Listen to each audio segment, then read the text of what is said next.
Hi friends, എല്ലാവർക്കും ദീപാസ് റെസിപ്പീസിലേക്ക് സ്വാഗതം. ഇന്ന് നമ്മൾ ചെയ്യുന്നത് ഈ ഒരു സവാള വെച്ചിട്ടുള്ള റെസിപ്പിയാണ്. തീ പോലും കത്തിക്കാതെ ദോശയ്ക്കുള്ള ഒരു അടിപൊളി കറിയാണ് തയ്യാറാക്കുന്നത്. ചമ്മന്തിയോ സാമ്പാറോ ഒന്നുമില്ലാതെ പെട്ടെന്ന് നമുക്ക് ദോശയ്ക്കുള്ളൊരു തൊടുകറി എങ്ങനെ തയ്യാറാക്കാമെന്ന് നോക്കാം. അതിനായിട്ട് മീഡിയം സൈസിലുള്ള ഒരു സവാള ഇതേപോലെ ചെറുതായിട്ട് അരിഞ്ഞെടുത്ത് കുറച്ച് ഉപ്പും ഒരു 1/4 ടീസ്പൂൺ അളവിൽ മുളക് പൊടിയും ചേർത്ത് കൊടുക്കുക. മുളക് പൊടി നല്ല കളറും കൊടുക്കും, ആവശ്യത്തിന് എരിവും നൽകും. നിങ്ങൾക്കിനി എരിവ് കൂടുതൽ വേണമെന്നുണ്ടെങ്കിൽ ഇതിലേക്ക് ഒരു പച്ചമുളക് കൂടി ചേർക്കാവുന്നതാണ്. 1 സ്പൂൺ അളവിൽ വെളിച്ചെണ്ണ ചേർക്കുക. വെളിച്ചെണ്ണ തന്നെ ചേർത്ത് കൊടുക്കുക.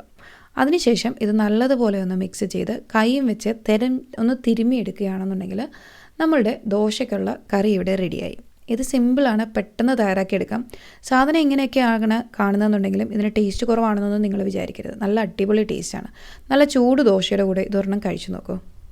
നമുക്ക് പ്രത്യേകിച്ചും ഇത് ഉപകാരപ്പെടുന്നത് എപ്പോഴും ചെയ്യണമെന്നില്ല. ലേറ്റ് നൈറ്റിലൊക്കെ നമുക്ക് ദോശമാവുണ്ട്, പ്രത്യേകിച്ച് കറിയൊന്നും ഇല്ല എന്നുണ്ടെങ്കിൽ വളരെ എളുപ്പത്തിൽ ചെയ്തെടുക്കാൻ പറ്റും. നല്ല ചൂട് ദോശയുടെ കൂടെ ഈ ഒരു സൈഡ് നല്ല പോലെ അടിപൊളിയായിട്ട് നല്ല കോമ്പിനേഷനിൽ പോകും. പിന്നെ ചമ്മന്തിയും സാമ്പാറും ഒക്കെ ഉള്ളപ്പോഴും ഇത് കൂട്ടത്തിൽ വെച്ച് കഴിഞ്ഞാലും നല്ല ടേസ്റ്റ് തന്നെയാണ്. അപ്പോൾ പെട്ടെന്ന് തയ്യാറാക്കാൻ പറ്റുന്ന ഈ ഒരു അടിപൊളി റെസിപ്പി നിങ്ങളൊന്ന് ട്രൈ ചെയ്ത് നോക്കുക.